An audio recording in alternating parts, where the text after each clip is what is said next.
tenés una trayectoria importante, diría, y especialmente en Tucumán. Esto, para tener esta magnitud de obra, ¿te ha llevado un trabajo sistemático, arduo, permanente? ¿O cómo ha sido este proceso de creación a través del tiempo? Bueno, yo te voy a decir, yo primero tuve un trabajo arduo en Buenos Aires. Que yo en Buenos Aires tenía un taller espléndido en Barraca, donde yo nací además. Yo no nací en el taller ese, sino nací en Barraca. Y era una vieja fábrica abandonada que el dueño nos la cedió durante casi 10 años y nos pagaba la luz, el teléfono, todo. No, él era el señor Gurmendi, que tengo que nombrarlo porque es el de las chapas Gurmendi, un hombre muy rico, y que le gustaba amparar a los artistas. Y fuimos a parar con un amigo que yo quise mucho, murió el año pasado, Pérez Román. Después vino Cañas, después vino Vinci, o sea, fuimos agrupando, como era tan grande el taller, enorme. Y allí tuve una labor consecuente y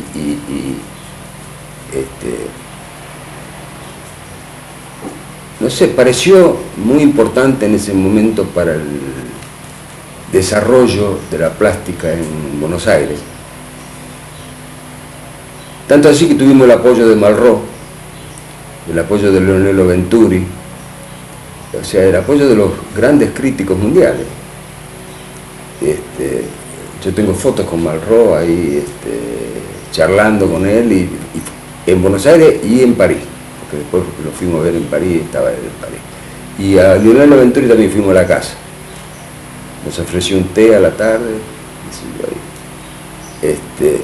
Y en ese entonces, ¿a quién sentías como maestro? A De Ferrari siempre. De Ferrari siempre. Sí, siempre de Ferrari. De Ferrari fue mi gran maestro, en todo. ¿Qué aprendiste de él?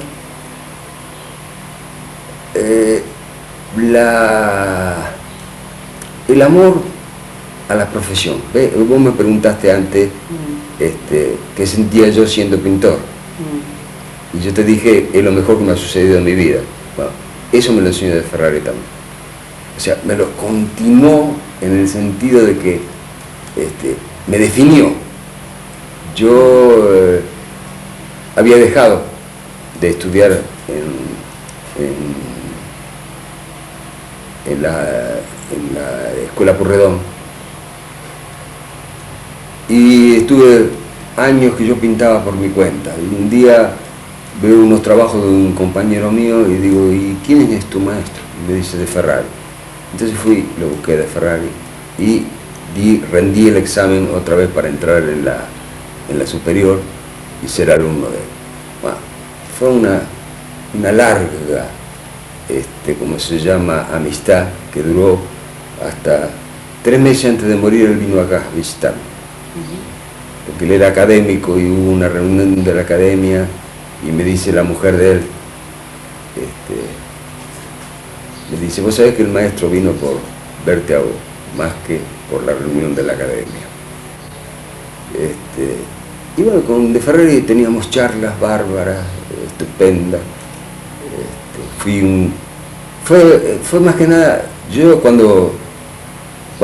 antes de recibirme ya era mi gran amigo. Un amigo al que yo respetaba tanto que nunca lo pude tratar de vos. Él me decía, Carolina, dejarte de bromar, tratame de vos. No, maestro, yo no puedo. Porque lo ubicabas en ese lugar de maestro. Siempre lo llamé maestro. Pero no era que lo ubicaba, es que era de una potencia vital tremenda, que me la contagió, y nos íbamos afuera al campo, y él tenía 2 quintas en el campo, y charlábamos allá, nos quedábamos ahí, él después me dejaba en el campo y se iba a la ciudad de nuevo. Esto que decís de potencia para producir y para transmitir al otro, te decía cómo hacer en esos momentos de debilidad que todo el mundo tiene, o de sufrimiento, o de malestar, y que no puede aferrarse a nada, y donde el trabajo creativo siempre es una muy buena salida. ¿Te transmitía estas cuestiones? No, a mí lo que pasa es que la pintura siempre me gustó una barbaridad. Entonces, no hay un trabajo costoso, así, siempre sufrimiento, porque frente a una tela blanca, yo a veces envidio mucho a los escritores que con un cuadernito así un montón de ¿cómo se llama?, de hojas en blanco y una máquina de escribir, se instalan en cualquier hotel de cualquier lado y listo, se acabó.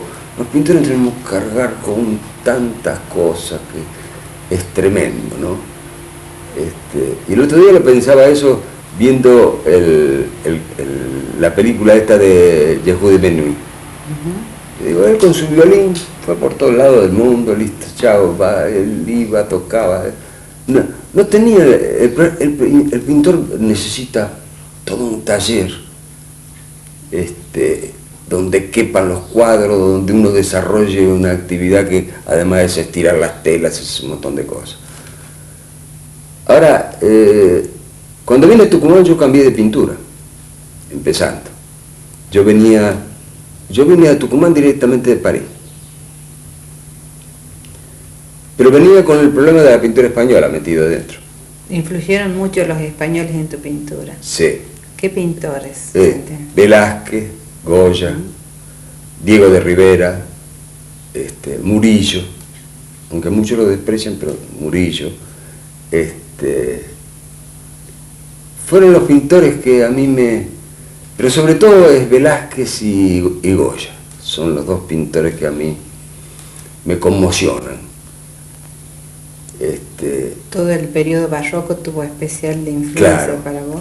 Ahora, por eso, esa pregunta me gusta mucho, porque a mí me la confirmó Carpentier, sí, el escritor Carpentier, cuando él dice, lo que nos une es nuestro barroquismo.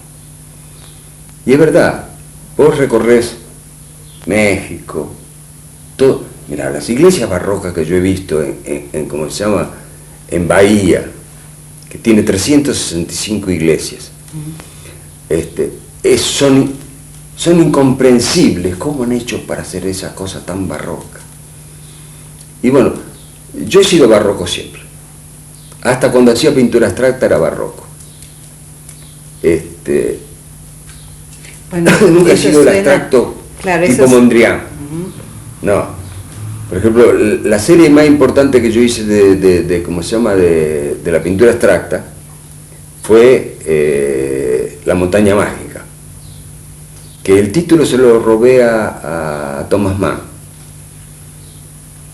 pero no tiene nada que ver con la novela de Thomas Mann, nada que ver. La montaña mágica era la quinta que tenía mi padre y mi madre ahí en Escobar, entonces era como una loma, así, y yo veía ahí las cosas y ahí charlaba con mi padre. Había una magia muy particular en esas charlas, entonces. Sí, sí. Me quedaron cosas de esas charlas. Me quedaron un montón de cosas y además, mi padre no era un hombre de mucha palabra, digamos, en familia. Era un hombre de gran palabra fuera de la familia. Yo lo he visto actuar así en las redacciones y qué sé yo, era un hombre que además tenía una sapiencia tan grande. Él era doctor en filosofía y letras, especialista en Kant, en Aristóteles, en Heidegger. Era un tipo que... Y tenía una biblioteca, él era director de una biblioteca, que además de la biblioteca, era la biblioteca de él, porque él era crítico de libros también. Entonces las ¿cómo se llama?, de editoriales le mandaban siempre el primer ejemplar. Entonces tenía una biblioteca estupenda, y ahí empecé a leerlo. También te transmitió este amor por la lectura. Claro, ahora nunca me incitó en una dirección o en el otro, o lee esto, o lee aquello. Yo no tenía libros prohibidos, yo leía lo que quería. Mira, estoy leyendo ahora por 15ª vez un libro que cuando lo leí por primera vez eran 27 tomos, de una editorial barcelonesa. Era de mi padre. Era Las Mil y una Noche. Más te atrapa de Las Mil y una Noche. De la todo fantasía, lo que te debe la atrapar. fantasía es tremenda. Mira, ayer estaba leyendo el capítulo, porque ahora lo estoy leyendo como si lo leyera por primera vez, desde el primero, desde la historia de Sherezada con el rey Serriar y todo eso. Eso fue lo, digamos, porque quería entrar en el clima. Y ahora estaba leyendo la historia de Simbad del Marino, que es estupenda, es de una imaginación bárbara. A mí eso me emociona la imaginación. Yo he sido un pintor muy literario. La primera serie que hice en Tucumán se llamaba Las Mil y una Noche. Eso te iba a preguntar, si esto alimentó tu pintura Sí, en distintos momentos. Pero ojo, y en otras oportunidades. No era ilustración de Las Mil y una Noche. Claro. Las Mil y una Noche se componía, por ejemplo, de la Torre de la Giralda, que no tiene nada que ver con Las Mil y una Noche. La Giralda fue hecha mucho después. Claro. Además, la Giralda está en Sevilla y Las Mil y una Noche suceden en Bagdad, en Basora, en el Tigris. ¿No? Y seguramente tampoco pintas la Giralda. No, Es que la Giralda, ¿sabes qué es? Es una mujer que se eleva. Esa es la Giralda, para mí, en el trabajo, que lo tengo. Bueno, a la Giralda le dicen, la explican como una mujer, porque le dicen ¿Ah, sí? cuerpo de mora y cabeza de cristiana, porque Ajá. la cúpula en la parte superior Sí. tiene las formas que tenían las torres en las iglesias cristianas. Uh-huh. Y en la parte inferior tiene la construcción mora. Claro. No, después fui a Córdoba y vi la mezquita de Córdoba, que es una maravilla, que está hecha durante 7 siglos casi, diferentes. Hasta Córdoba tuvo califato. Fue creo que la única parte que se separó del califato de Bagdad y hace el califato de Córdoba. Claro. Y veo lo que era la mezquita. La mezquita era la universidad además también, porque ahí era universidad. El centro cultural. Exactamente, todas las cosas. Y siempre me acuerdo de una frase de ¿cómo se llama? Del poeta andaluz, el del cante gitano, ¿cómo se llama? Lorca. García Lorca. De García Lorca, porque adentro de la mezquita le construyeron una iglesia católica. Sector, claro, como un altar, todo un sector. Un altar que viene ahí en el medio, que queda como como una patada. Horrible. No, la sencillez, la decoración, el barroquismo que tiene, aunque la iglesia es barroca, pero es otro barroco. Nada que ver con ese barroco sencillo de arcos. Y no sé, mira vos, yo presentía Tucumán mucho antes de venir acá. Sí, porque una vez me preguntaron qué quería yo. Era en un catálogo que había que poner cada uno una frase. Y yo decía, yo quiero mi pequeña Alhambra con la mujer adentro. Y eso me sucedió en Tucumán. Me dice, porque esta casa me la hice yo. Yo la diseñé, hice todo, la construí yo.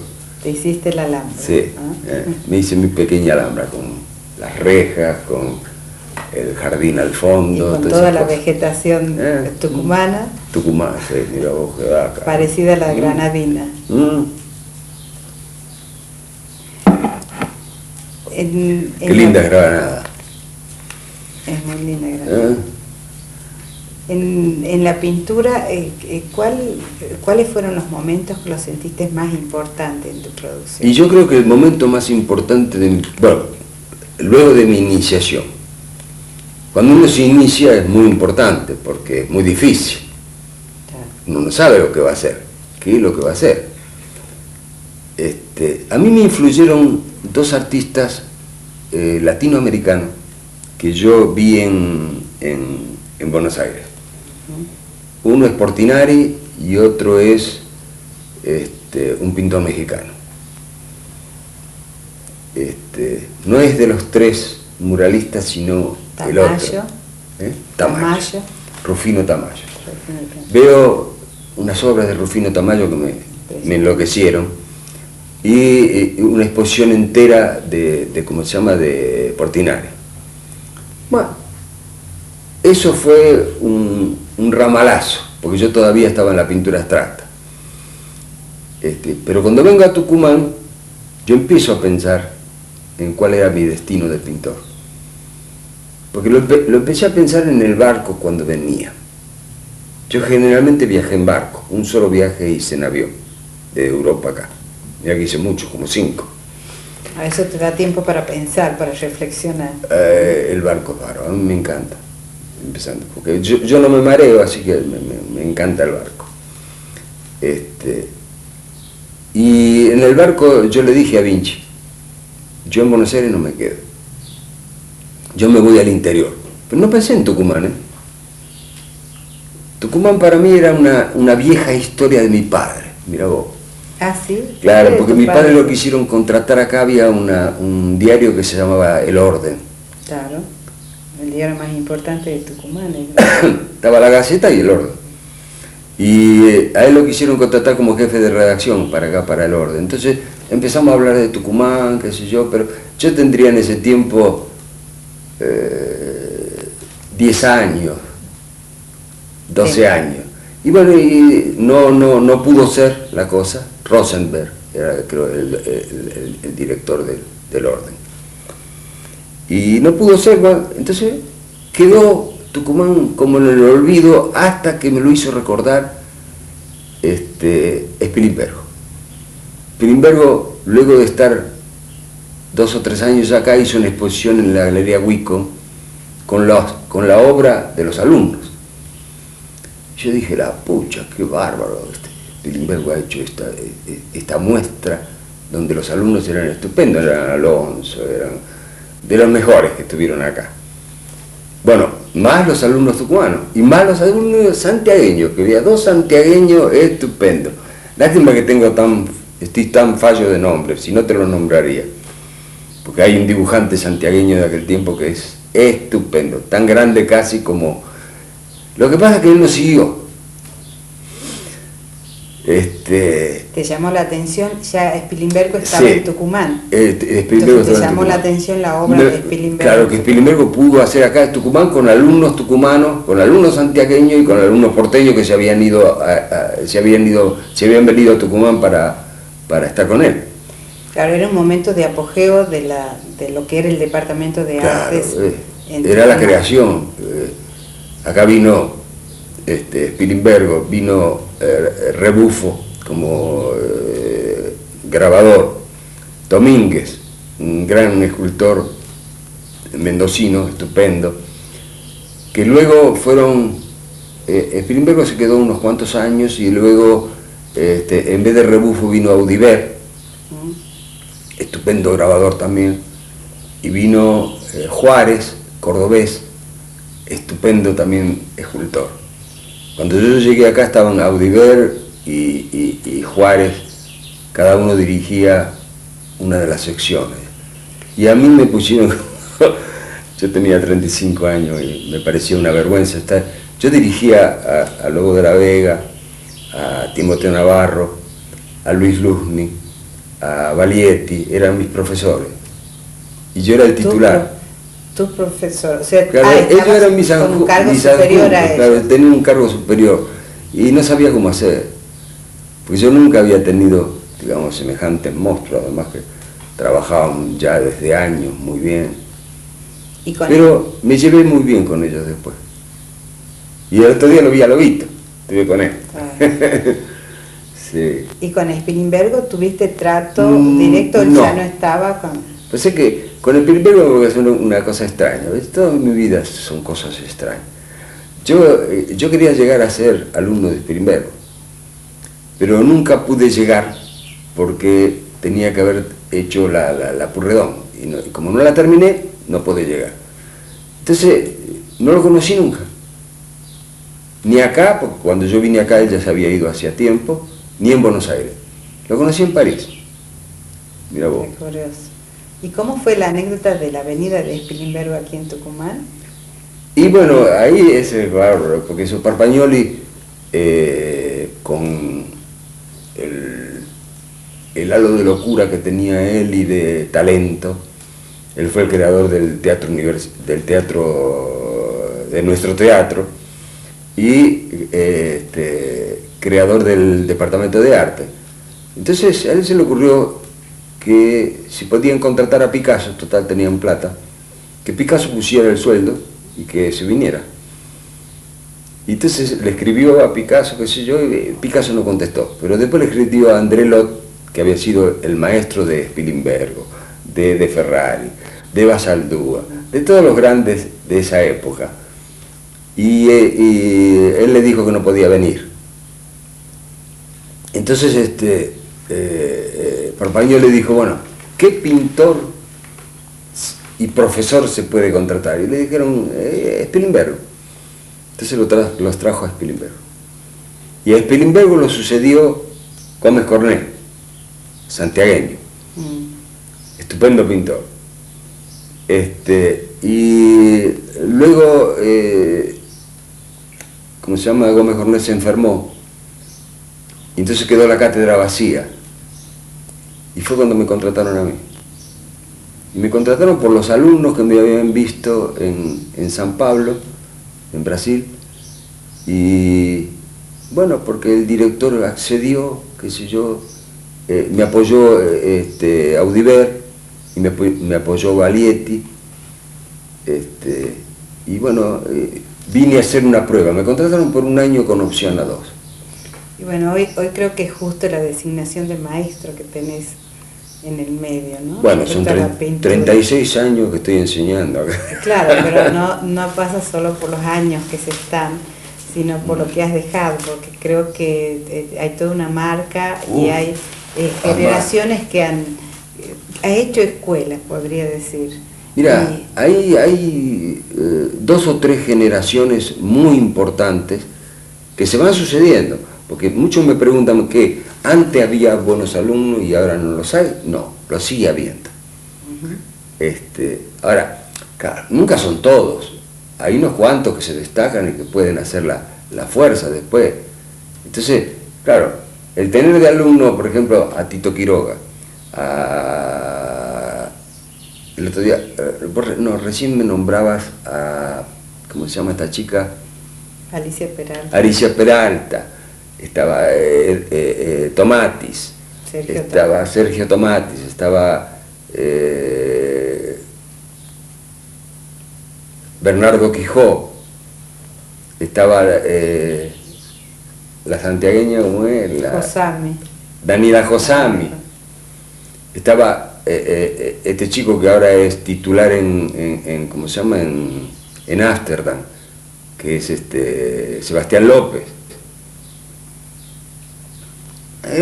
Todo un montón de gente que estaban efervescentes allí, que bueno, que se juntaron alrededor mío.